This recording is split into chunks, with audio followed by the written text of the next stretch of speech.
Bismillahirrahmanirrahim.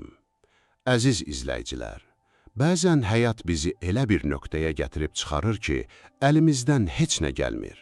Planlarımız alt-üst olur, gözlədiyimiz xəbərlər gəlmir, sevdiklərimizi itiririk və ya illərlə qurduğumuz xəyallar bir anın içində puç olur. Belə anlarda içimizdə bir üsyan fırtınası qopur. Niyə mən? Niyə indi? Niyə belə oldu? Biz öz qədərimizlə, bizi Yaradanın qərarları ilə döyüşməyə başlayırıq. Lakin unuduruq ki, Allahla döyüşən heç vaxt qalib gələ bilməz. Daxili huzurun, əsl xoşbəxtliyin və möcüzələrin tək bir qapısı var. Təslimiyyət və səbir. Təslim olmaq, məğlub olmaq deyil.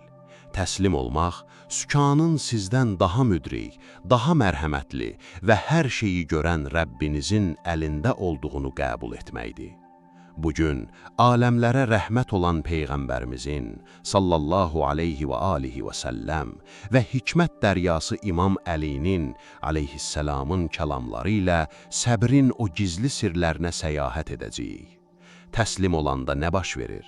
Niyə bəzən dualarımızın cavabı gecikir və biz bu gözləmə müddətində nə etməliyik? Qəlbinizdəki o ağır yükü yerə qoyun və diqqətlə dinləyin.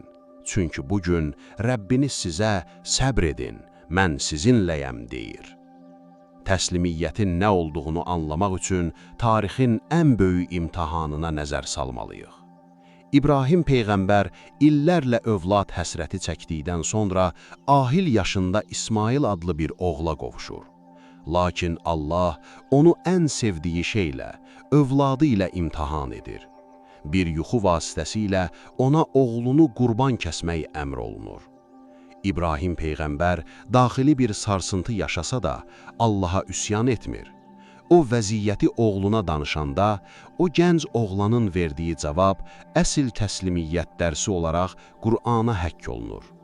İsmail təşvişə düşmədən deyir, ey atacan, sənə əmr olunanı yerinə yetir. İnşallah mənim səbirlilərdən olduğumu görəcəksən. Saffat surəsi 102-ci ayə. İbrahim bıçağı oğlunun boğazına çəkir, lakin bir möcüzə baş verir. Bıçaq kəsmir. Daşı ikiyə bölən bıçaq ətdən olan boğazı kəsmir. Niyə? Çünki Allahın məqsədi İsmailin qanını tökmək deyildi. Allahın məqsədi onların qəlblərindəki o qorxunu, o şübhəni qurban verdikləri an bıçaq öz funksiyasını itirdi. Əziz qardaşlarım və bacılarım, bugün sizin də boğazınıza dayanan dərdi, sıxıntını, xəstəliyi o bıçaq kimi düşünün. Siz Allaha tam təslim olub, Rəbbimdən gələn hər şeyə razıyam dediyiniz an, Allah o dərdin kəsərini yox edəcək. Təslim olanda dərd sizə zərər verə bilməz. Bizim səbirsizliyimizin ən böyük səbəbi hadisələrin arxasındakı ilahi planı görə bilməməyimizdir. Kəhf surəsində bizə Musa Peyğəmbər əleyhisselam və Xızırın hekayəsi danışılır. Xızırla yola çıxan Musa Peyğəmbər əleyhisselam görür ki, Xızır onları pulsuz mənzilə çatdıran kasıblara məxsus gəmini qəsdən deşir və zədələyir. Musa Peyğəmbər səbr edə bilməyib etiraz edir. Sən bu gəmini içindəkiləri batırmaq üçünmü deşdin? Daha sonra Xızır yıxılmaqda olan bir divarı havayı yerə hörür. Musa yenə etiraz edir. Lakin səfərin sonunda Xızır pərdənin arxasını açır. O deyir, o deşdiyim gəmi var ha, irəlidə sağlam gəmiləri zorla müsadirə edən zalım bir padşah var idi. Mən o gəmini zədələdim ki, padşah onu qüsurlu bilib almasın və kasıbların çörək ağacı özlərində qalsın. Subhanallah, fikir verin, gəminin deşilməsi, yəni zahirdə böyük bir bəla, əslində gəminin tamamilə əldən getməsi, yəni daha böyük bir bəlanın qarşısını aldı. Bəzən Allah sizin biznesinizi bağlayar, sizi işdən çıxarar və ya istədiyiniz o şəxslə evlənməyinizə mane olar. Allah sizin o gəminizi irəlidəki zalım bir taleydən, rüsvayçılıqdan və ya fəlakətdən qorumaq üçün zədələyib. sizin şər bildiyiniz şeyin arxasında necə böyük bir xeyir gizləndiyini bilsəydiniz, günlərlə səcdəyə qapanıb Allaha şükr edərdiniz. Peyğəmbərimiz sallallahu aleyhi və alihi və səlləm möminin bu qəribə halını belə açıqlayır. Möminin işinə təəccüb edirəm. Onun hər bir işi onun üçün xeyirdir.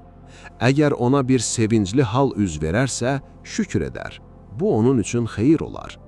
Əgər ona bir bəla və sıxıntı toxunarsa, səbr edər. Bu da onun üçün xeyir olar. Biz bəzən səbr etdiyimizi düşünürük. Lakin əməllərimizlə və dilimizlə o imtahanın müddətini öz əlimizlə uzadırıq. Nələrdən uzaq durmalıyıq? 1. Kaş ki kəlməsinin zəhəri.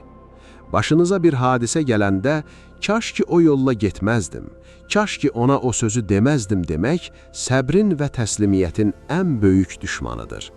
Peyğəmbərimiz sallallahu aleyhi və alihi və səlləm çox ciddi şəkildə xəbərdarlıq edir.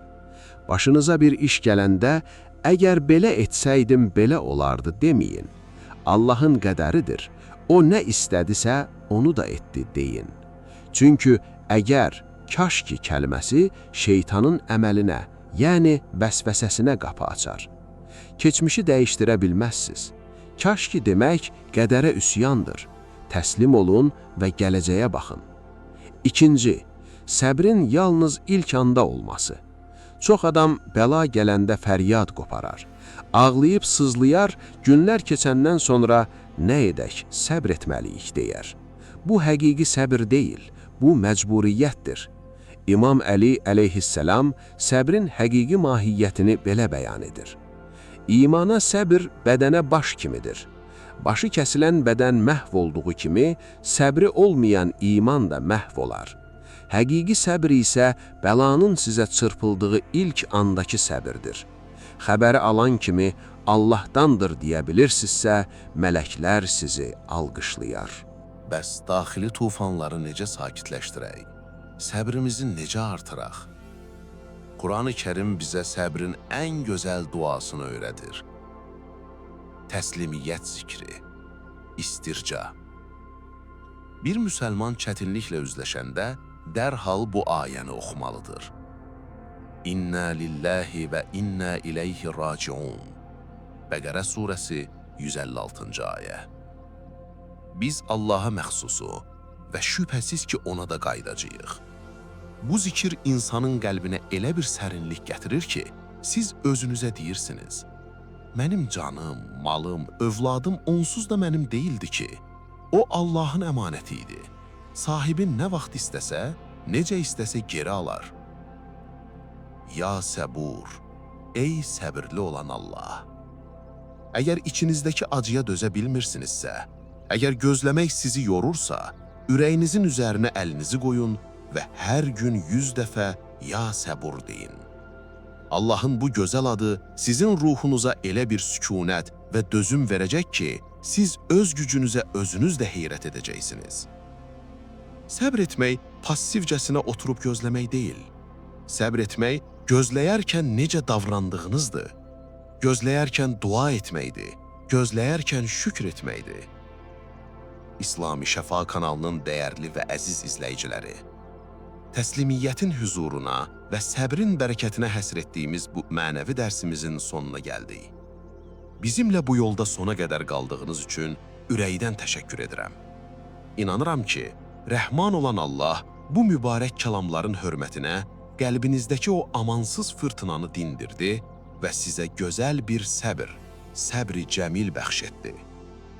Əgər bu video göz yaşlarınızı sildisə və sizə hər şeydə bir xeyir var inancını yenidən aşıladısa, zəhmət olmasa videonu bəyənin. Sizin bir bəyənməniz bəlkə də üsyana düşmək üzrə olan, dərddən çıxış yolu tapa bilməyən başqa bir din qardaşımızın və ya bacımızın qarşısına çıxmasına və onun yenidən Rəbbinə dönməsinə vəsilə ola bilər. Bu sükunət və dua evində bizimlə birgə böyümək, ruhunuzu ilahi kəlamlarla qidalandırmaq üçün kanalımıza abunə olmağı və bildiriş səngini açmağı unutmayın. Sizdən kiçik bir xahişim var. İndi dərindən bir nəfəs alın, Rəbbinizin mərhəmətinə güvənin və rəy bölməsinə sadəcə bu cümləni yazın. mən Allaha təslim oldum. O nə edərsə, ən gözəlini edər. Qoy bu sətirlər sizin qədərinizə olan inamınızın sübutu olsun. Başqalarının yazdığı dualara da amin deməyi unutmayın. İmtahanlarınızın asanlaşması, səbrinizin sonunda gözəl bir möcüzəyə oyanmağınız diləyilə. Hər zaman Allahın razılığında və hifzində qalın.